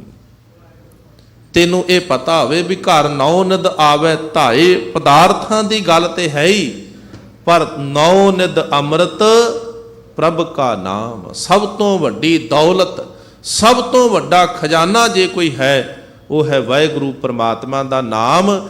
ਜਿੱਥੇ ਤੂੰ ਦੁਨਿਆਵੀ ਦਾਤਾਂ ਮੰਗਦਾ ਹੈ, ਉੱਥੇ ਗੁਰੂ ਤੇਗ ਬਹਾਦਰ ਪਾਤਸ਼ਾਹ ਜੀ ਦੇ ਅੱਗੇ ਝੋਲੀ ਟੱਡ ਕੇ ਆਖਿਆ ਕਰ, ਮਾਲਕਾ ਮੇਰੀ ਝੋਲੀ ਵਿੱਚ ਆਪਣੀ ਭਗਤੀ ਬੰਦਗੀ ਦੀ ਖੈਰ ਪਾ ਦੇ।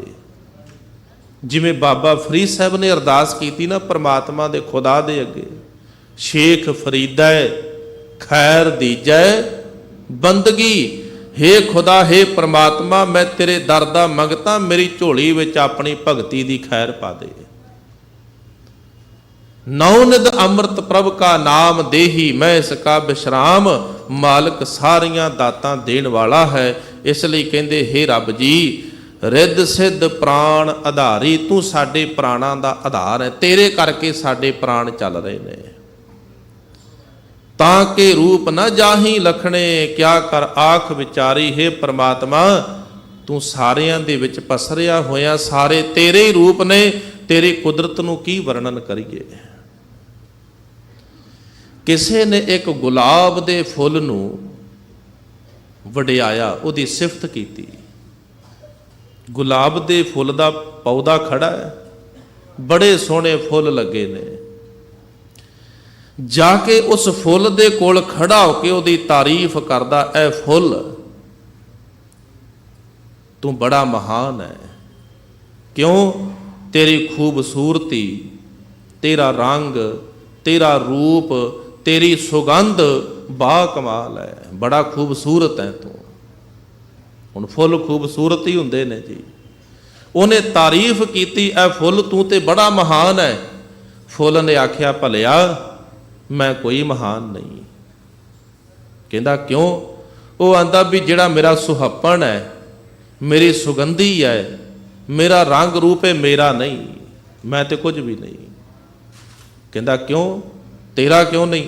ਉਹ ਕਹਿੰਦਾ ਕਿਉਂਕਿ ਮੈਨੂੰ ਟਾਹਣੀ ਨਾਲੋਂ ਤੋੜ ਕੇ ਤੇ ਵੇਖ, ਕੁਝ ਹੀ ਪਲਾਂ ਵਿੱਚ ਮੈਂ ਬਿਲਕੁਲ ਸੜ ਸੁੱਕ ਜਾਵਾਂਗਾ, ਖੂਬਸੂਰਤੀ ਖਤਮ ਹੋ ਜਾਏਗੀ। ਮੈਂ ਇਸ ਲਈ ਫੁੱਲ ਹਾਂ ਕਿਉਂਕਿ ਟਾਹਣੀ ਦੇ ਨਾਲ ਜੁੜਿਆ ਹਾਂ ਔਰ ਟਾਹਣੀ ਦੇ ਵਿੱਚੋਂ ਪੈਦਾ ਹੋਇਆ। ਆਂਦਾ ਗੱਲ ਤੇ ਬਿਲਕੁਲ ਠੀਕ ਹੈ। ਟਾਹਣੀ ਨੂੰ ਜਾ ਕੇ ਉਹਦੀ ਸਿਫਤ ਕੀਤੀ ਹੈ, ਟਾਹਣੀ ਤੂੰ ਕਿੱਡੀ ਧਨ ਹੈ, ਤੂੰ ਏਡੇ ਖੂਬਸੂਰਤ ਫੁੱਲ ਨੂੰ ਜਨਮ ਦਿੱਤਾ, ਤੇਰੇ ਵਿੱਚੋਂ ਐਡੇ ਖੂਬਸੂਰਤ ਫੁੱਲ ਨੇ ਜਨਮ ਲਿਆ। ਟਾਹਣੀ ਕਹਿਣ ਲੱਗੀ ਕਮਲਿਆ ਮੇਰੇ ਕੋਲ ਖੂਬਸੂਰਤੀ ਕਿੱਥੇ, ਮੈਂ ਕੋਈ ਖੂਬਸੂਰਤ ਹਾਂ? ਮੈਂ ਤੇ ਇੱਕ ਮਾਮੂਲੀ ਸਾਧਾਰਨ ਟਾਹਣੀ ਹਾਂ। ਅਸਲ ਵਿੱਚ ਇਹ ਮੇਰੀ ਖੂਬਸੂਰਤੀ ਨਹੀਂ, ਮੈਂ ਤੇ ਇਸ ਪੌਦੇ ਦੇ ਨਾਲ, ਤਣੇ ਦੇ ਨਾਲ ਜੁੜੀ ਹੋਈ ਹਾਂ, ਇਸ ਜੜ ਦੇ ਨਾਲ ਜੁੜੀ ਹੋਈ ਹਾਂ, ਤਾਂ ਕਰਕੇ ਮੇਰੇ ਤੇ ਫੁੱਲ ਲੱਗੇ ਨੇ। ਮੈਨੂੰ ਜੜ ਨਾਲੋਂ ਕੱਟ ਕੇ ਵੇਖ। ਤੇ ਸਤਿਗੁਰੂ ਨੇ ਬਾਣੀ ਵਿੱਚ ਆਖਿਆ, ਕਹਿੰਦੇ ਪੇੜ ਮੁਡਾਹੂ ਕੱਟਿਆ ਤਿਸ ਡਾਲ ਸੁਕੰਦੇ। ਦਰਖਤ ਨੂੰ ਜੜੋਂ ਕੱਟ ਦਈਏ, ਸਾਰੇ ਟਾਹਣੀਆਂ, ਪੱਤੇ, ਫੁੱਲ, ਫਲ ਸਭ ਕੁਝ ਹੀ ਸੁੱਕ ਜਾਂਦੇ ਨੇ। ਉਹਨੇ ਆਖਿਆ ਮੈਂ ਜੜ ਕਰਕੇ ਫੁੱਲ ਨੂੰ ਜਨਮ ਦਿੱਤਾ, ਮੇਰੀ ਆਪਣੀ ਕੋਈ ਸ਼ਮਤਾ ਨਹੀਂ, ਮੈਨੂੰ ਜੜ ਨਾਲੋਂ ਕੱਟ ਕੇ ਵੇਖੋ। ਨੇ ਆਖਿਆ ਗੱਲ ਤੇ ਬਿਲਕੁਲ ਠੀਕ ਹੈ। ਉਹਨੇ ਜਾ ਕੇ ਜੜ ਦੀ ਤਾਰੀਫ ਕੀਤੀ, ਹੈ ਫੁੱਲ ਦੀ ਜੜ ਤੂੰ ਕਿੱਡੀ ਮਹਾਨ ਹੈ, ਤੇਰੇ ਕਰਕੇ ਫੁੱਲ ਖਿਲੇ ਹੋਏ ਨੇ, ਖੂਬਸੂਰਤੀ ਵੰਡ ਰਹੇ ਨੇ। ਉਹਨੇ ਆਖਿਆ ਤੂੰ ਸ਼ਦਾਈ ਹੋ ਗਿਆ, ਮੇਰੇ ਕੋਲ ਖੂਬਸੂਰਤੀ ਕਿੱਥੇ, ਮੈਂ ਤੇ ਖੁਦ ਮਿੱਟੀ ਵਿੱਚ ਦੱਬੀ ਪਈ ਹਾਂ। ਉਹਨੇ ਆਖਿਆ ਜੇ ਤੂੰ ਨਾ ਹੁੰਦੀ ਤੇ ਫੁੱਲ ਵੀ ਨਾ ਹੁੰਦੇ। ਉਹ ਆਂਦੀ ਨਹੀਂ ਨਹੀਂ, ਅਸਲ ਵਿੱਚ ਮੇਰਾ ਜੀਵਨ ਮਿੱਟੀ ਕਰਕੇ ਹੈ। ਤੂੰ ਸੋਚ, ਅਗਰ ਮਿੱਟੀ ਨਾ ਹੁੰਦੀ ਤੇ ਮੈਂ ਕਿੱਥੇ ਹੋਣਾ ਸੀ? ਮੈਨੂੰ ਮਿੱਟੀ ਵਿੱਚੋਂ ਬਾਹਰ ਕੱਢ ਕੇ ਵੇਖ, ਮੈਂ ਤੇ ਖੁਦ ਸੁੱਕ ਜਾਵਾਂਗੀ। ਆਖਿਆ ਗੱਲ ਬਿਲਕੁਲ ਠੀਕ ਹੈ, ਗੱਲ ਸਮਝ ਵਿੱਚ ਆ ਗਈ, ਇਹ ਮਿੱਟੀ ਕਰਕੇ ਹੀ ਹੈ। ਹੁਣ ਮਿੱਟੀ ਦੀ ਤਾਰੀਫ ਕੀਤੀ। ਮਿੱਟੀ ਨੇ ਆਖਿਆ ਭਲਿਆ ਮੇਰੇ ਵਿੱਚ ਖੁਸ਼ਬੂ ਨਹੀਂ, ਮੈਨੂੰ ਸੁੰਘ ਕੇ ਵੇਖ, ਮੇਰੀ ਸੁੰਦਰਤਾ ਹੈ ਕੋਈ ਨਜ਼ਰ ਆਉਂਦੀ ਹੈ ਤੈਨੂੰ? ਆਖਿਆ ਫਿਰ ਪੌਦਾ ਤੇ ਤੇਰੇ ਕਰਕੇ ਹੀ ਹੈ ਨਾ? ਕਹਿੰਦੀ ਨਹੀਂ ਨਹੀਂ, ਇਹ ਵੀ ਤੇਰਾ ਭੁਲੇਖਾ ਹੈ। ਸੁੱਕੀ ਮਿੱਟੀ ਦੇ ਵਿੱਚ ਕਦੇ ਬੀਜ ਨਹੀਂ ਉਗਦੇ। ਪਹਿਲਾ ਪਾਣੀ ਜੀਓ ਹੈ ਜਿਤ ਹਰਿਆ ਸਭ ਕੋਏ। ਅਗਰ ਮੇਰੇ ਵਿੱਚ ਪਾਣੀ ਨਾ ਪਾਇਆ ਜਾਵੇ ਤੇ ਮੇਰੀ ਕੀ ਤਾਕਤ ਮੇਰੇ ਵਿੱਚ ਕੋਈ ਬੀਜ ਉੱਗ ਜਾਏ? ਧਰਤੀ ਦੇ ਵਿੱਚ ਪਾਣੀ ਪਏਗਾ ਤੇ ਬੀਜ ਉੱਗਣਗੇ। ਉਹਨੇ ਪਾਣੀ ਨੂੰ ਆਖਿਆ ਹੇ ਪਾਣੀ ਤੇਰੇ ਕਰਕੇ ਫੁੱਲ ਖਿਲੇ ਨੇ। ਕਹਿੰਦਾ ਮੇਰੇ ਵਿੱਚ ਫੁੱਲ ਕਿੱਥੇ? ਅਸਲ ਵਿੱਚ ਇਹ ਪ੍ਰਮਾਤਮਾ ਦੀ ਕੁਦਰਤ ਹੈ। ਸਾਰੇ ਰੂਪ ਵਾਹਿਗੁਰੂ ਪ੍ਰਮਾਤਮਾ ਦੇ ਨੇ, ਉਹ ਵੱਖ-ਵੱਖ ਰੂਪਾਂ ਦੇ ਵਿੱਚ ਇਸ ਕੁਦਰਤ ਨੂੰ ਚਲਾ ਰਿਹਾ ਹੈ। ਤੇ ਇਸ ਲਈ ਸਾਹਿਬ ਜੀ ਕਹਿੰਦੇ ਤਾਂ ਕਿ ਰੂਪ ਨਾ ਜਾਹੀ ਲਖਣੇ। ਅਸੀਂ ਉਹਦੀ ਕੁਦਰਤ ਨੂੰ ਵੇਖ ਕੇ ਉਹਦੀ ਤਾਰੀਫ ਕਰਦੇ ਹਾਂ, ਪਰ ਜਦੋਂ ਕੋਈ ਥੋੜਾ ਜਿਹਾ ਗਹਿਰਾਈ ਵਿੱਚ ਜਾਂਦਾ, ਰੱਬ ਦੀ ਭਗਤੀ ਵਿੱਚ ਜੁੜਦਾ ਨਾ, ਉਹਨੂੰ ਇੱਕ ਗੱਲ ਸਮਝ ਆ ਜਾਂਦੀ ਹੈ, ਨਾਨਾ ਰੂਪ ਸਦਾ ਹੈ ਤੇਰੇ। ਪ੍ਰਮਾਤਮਾ ਇਹ ਸਾਰੇ ਰੂਪ ਤੇਰੇ ਹੀ ਨੇ। ਭਗਤੀ ਕਰਨ ਵਾਲਿਆਂ ਨੇ ਕਹਿ ਦਿੱਤਾ, ਸਬੈ ਘਟ ਰਾਮ ਬੋਲੇ, ਰਾਮਾ ਬੋਲੇ, ਰਾਮ ਬਿਨਾ ਕੋ ਬੋਲੇ ਰੇ। ਏਕਲ ਮਾਟੀ ਕੁੰਚਰ ਚੀਂਟੀ ਭਾਂਜਨ ਹੈ ਬਹੁ ਨਾਨਾ ਰੇ। ਅਸਥਾਵਰ ਜੰਗਮ ਕੀਟ ਪਤੰਗਮ, ਘਟ ਘਟ ਰਾਮ ਸਮਾਨਾ ਰੇ। ਸਾਰੇ ਰੂਪ ਪ੍ਰਮਾਤਮਾ ਦੇ ਨੇ। ਸਾਹਿਬ ਧੰਨ ਗੁਰੂ ਅਮਰਦਾਸ ਸਾਹਿਬ ਮਹਾਰਾਜ ਕਹਿੰਦੇ ਤਾਂ ਕੇ ਰੂਪ ਨਾ ਜਾਹੀ ਲਖਣੇ, ਕਿਆ ਕਰ ਆਖ ਵਿਚਾਰੀ। ਮੈਂ ਪ੍ਰਮਾਤਮਾ ਦੀ ਕੀ ਸਿਫਤ ਕਰਾਂ, ਉਹਦੀ ਕੀ ਵਿਚਾਰ ਕਰਾਂ? ਸਾਰੇ ਰੂਪ ਪ੍ਰਮਾਤਮਾ ਦੇ ਹੀ ਨੇ। ਫਿਰ ਅੱਗੇ ਬਚਨ ਕੀਤੇ ਤੀਨ ਗੁਣਾ ਤੇਰੇ ਜੁਗ ਹੀ ਅੰਤਰ, ਚਾਰੇ ਤੇਰੀਆਂ ਖਾਣੀ। ਮਾਇਆ ਦੇ ਤਿੰਨ ਗੁਣ ਵੀ ਤੇਰੇ ਹੀ ਨੇ। ਪ੍ਰਮਾਤਮਾ ਜੀ ਇਸ ਜਗਤ ਦੇ ਵਿੱਚ ਚਾਰ ਖਾਣੀਆਂ ਮੰਨੀਆਂ ਗਈਆਂ ਨੇ, ਜਿਹਦੇ ਵਿੱਚੋਂ ਇਹ ਸ੍ਰਿਸ਼ਟੀ ਚੱਲ ਰਹੀ ਹੈ।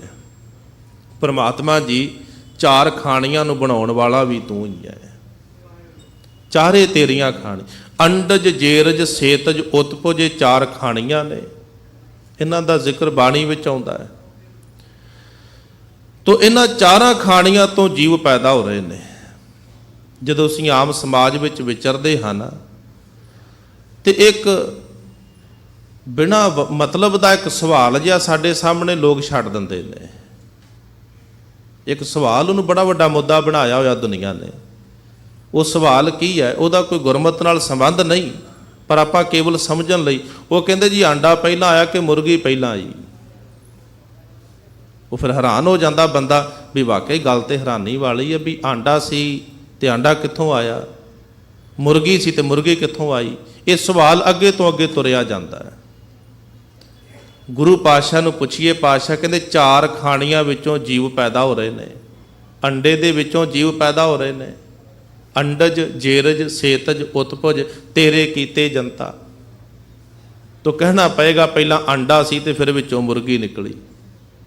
ਅਗਰ ਇਹਨੂੰ ਅਸੀਂ ਸਮਝਾਂਗੇ ਇਹ ਰੱਬ ਦੀ ਕੁਦਰਤ ਹੈ, ਇਹਨੂੰ ਕੋਈ ਸਮਝ ਨਹੀਂ ਸਕਦਾ।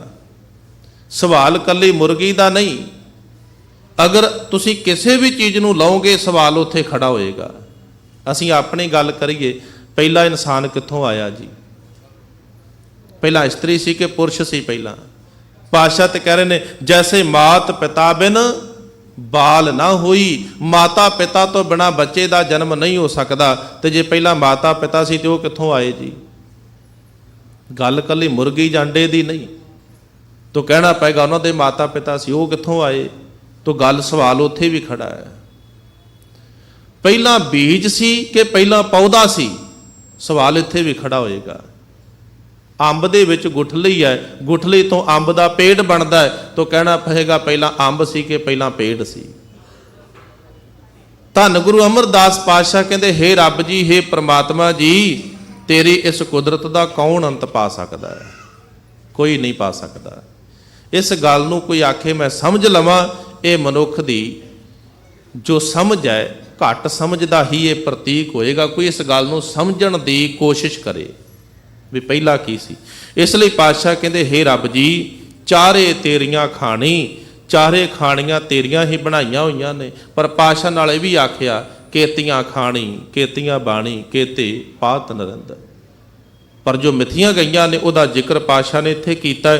ਇਸ ਲਈ ਸਾਹਿਬ ਜੀ ਫਿਰ ਅੱਗੇ ਕਿਰਪਾ ਕਰਦੇ, ਕਹਿੰਦੇ ਕਰਮ ਹੋਵੇ ਤਾਂ ਪਰਮ ਪਦ ਪਾਈਐ, ਕਥੇ ਅਕਥ ਕਹਾਣੀ। ਹੇ ਪ੍ਰਮਾਤਮਾ ਜੀ, 4 ਖਾਣੀਆਂ ਦੇ ਵਿੱਚੋਂ ਇਹ ਕੁਦਰਤ ਚੱਲ ਰਹੀ ਹੈ। ਬੜੇ ਲੋਕ ਰੋਜ਼ ਜੰਮ ਰਹੇ ਨੇ, ਮਰ ਰਹੇ ਨੇ, ਇਹ ਕੁਦਰਤ ਚੱਲੀ ਜਾ ਰਹੀ ਹੈ।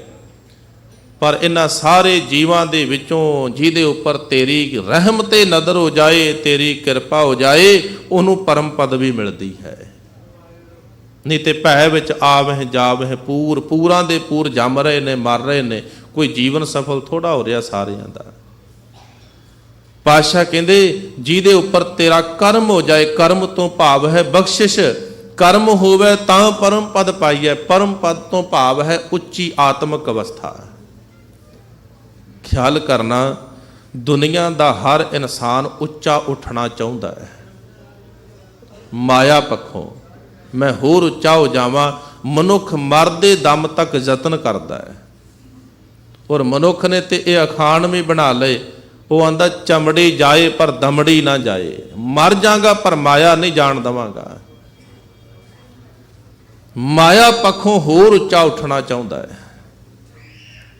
ਦੁਨਿਆਵੀ ਸਮਾਜਿਕ ਤੌਰ ਤੇ ਇਹ ਮਨੁੱਖ ਹੋਰ ਉੱਚਾ ਉੱਠਣਾ ਚਾਹੁੰਦਾ ਹੈ ਵੀ ਲੋਕ ਮੈਨੂੰ ਜਾਣਨ, ਮੇਰੀ ਜਾਣ ਪਛਾਣ ਹੋਵੇ, ਮੇਰਾ ਨਾਮ ਉੱਚਾ ਹੋਵੇ, ਮੈਂ ਮਾਇਆ ਪੱਖੋਂ ਵੱਡਾ ਇਨਸਾਨ ਬਣਾ, ਮੈਂ ਘਰ-ਬਾਰ ਪੱਖੋਂ ਹੋਰ ਵੱਡਾ ਬਣ ਜਾਵਾਂ, ਵੇਖਣ ਵਾਲੇ ਕਹਿਣ ਬੜਾ ਵੱਡਾ ਇਨਸਾਨ ਹੈ। ਦੁਨੀਆ ਦੇ ਵਿੱਚ ਕੋਈ ਐਸਾ ਇਨਸਾਨ ਹੈ ਜੋ ਆਤਮਿਕ ਪੱਖੋਂ ਉੱਚਾ ਉੱਠਣਾ ਚਾਹੁੰਦਾ ਹੈ, ਜੋ ਆਤਮਿਕ ਪੱਖੋਂ ਇਹ ਯਤਨ ਕਰਦਾ ਹੈ ਮੈਂ ਅਧਿਆਤਮਿਕ ਜੀਵਨ ਦੇ ਵਿੱਚ ਉੱਚਾ ਉੱਠ ਜਾਵਾਂ। ਨਹੀਂ ਤੇ ਦੁਨੀਆ ਦੇ ਬਹੁਤੇ ਲੋਕਾਂ ਦਾ ਜ਼ੋਰ ਕੇਵਲ ਦੁਨਿਆਵੀ ਪੱਖੋਂ ਉੱਚੇ ਉੱਠਣ ਤੇ ਲੱਗਾ ਹੋਇਆ ਹੈ। ਪਾਤਸ਼ਾਹ ਕਹਿੰਦੇ ਫਿਰ ਜਗ ਮਹਿ ਉਤਮ ਕਾਂਢੀਐ, ਵਿਰਲੇ ਕਈ ਕੇ। ਉਹ ਵਿਰਲੇ ਨੇ ਜਿਹੜੇ ਉੱਚੇ ਹੋ ਗਏ। ਉੱਚੇ ਕੌਣ ਨੇ? ਜਿਨ੍ਹਾਂ ਨੇ ਉੱਚੇ ਮਾਲਕ ਦੇ ਨਾਲ ਸਾਂਝ ਪਾ ਲਈ। ਉਹ ਵੱਡੇ ਬਣ ਗਏ ਜਿਨ੍ਹਾਂ ਨੇ ਵੱਡਿਆਂ ਦੇ ਨਾਲ ਸਾਂਝ ਪਾਈ।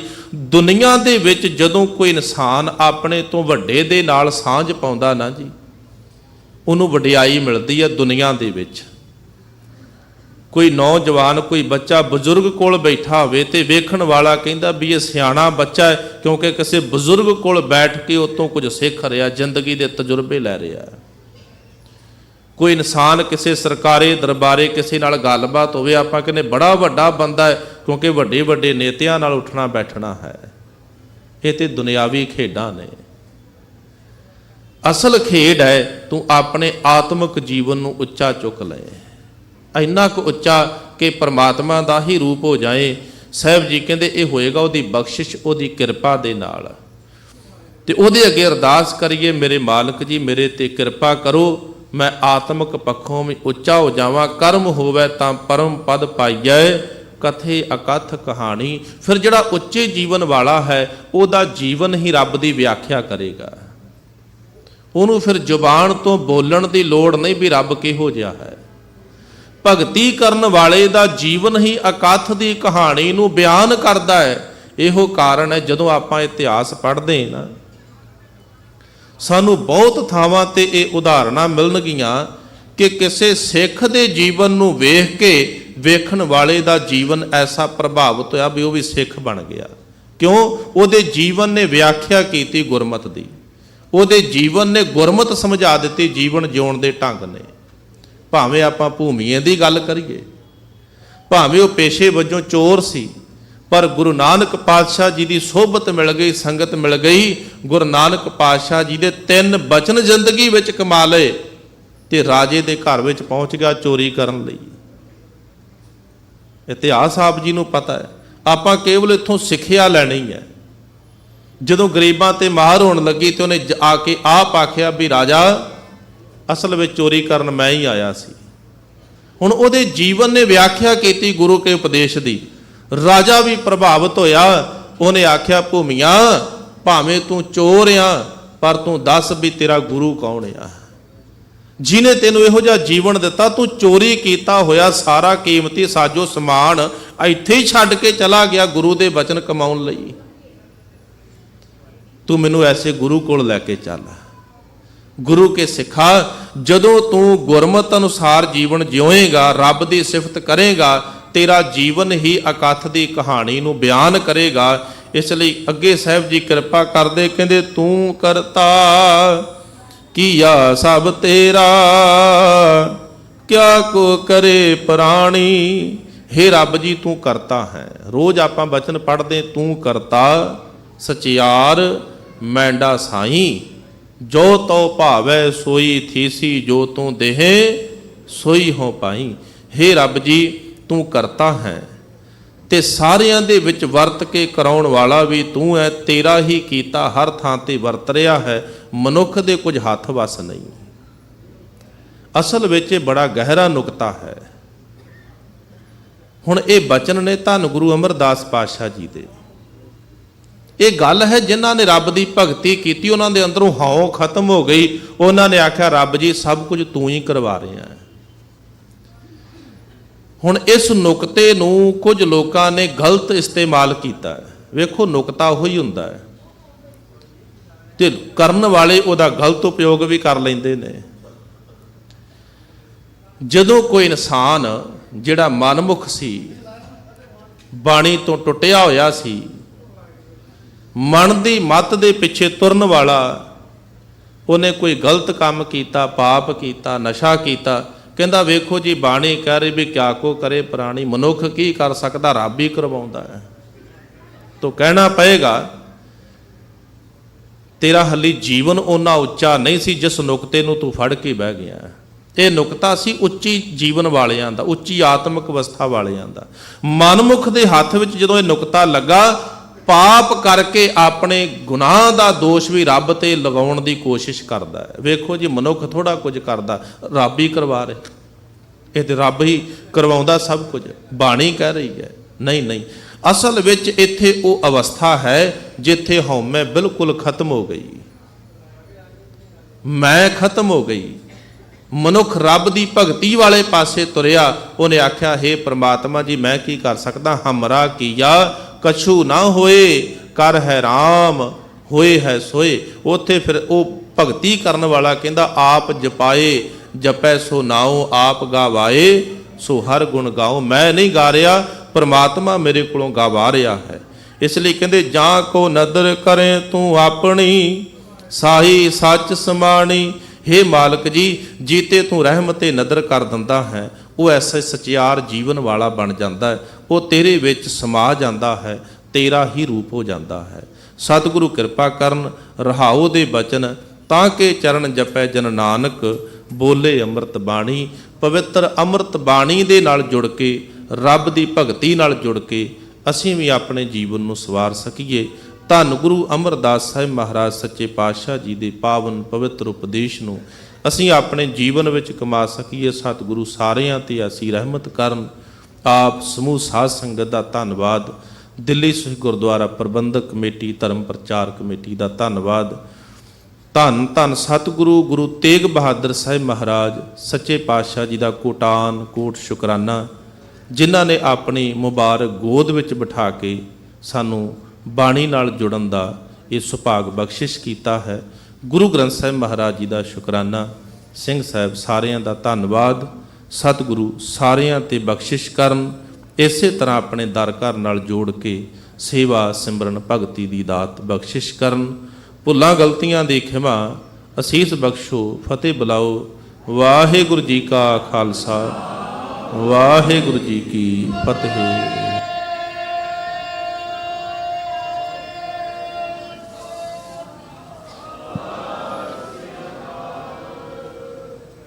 ਆਓ ਆਨੰਦ ਸਾਹਿਬ ਨਾਲ ਜੁੜੀਏ। ਇੱਕ ਪੰਕਤੀ ਦਾਸ ਪੜ੍ਹੇਗਾ, ਇੱਕ ਪੰਕਤੀ ਆਪ ਸਾਰਿਆਂ ਨੇ ਪੜ੍ਹਨੀ ਹੈ। ਰਾਮ ਕਲੀ ਮਹੱਲਾ ਤੀਜਾ, ਆਨੰਦ ਇੱਕ ਓੰਕਾਰ।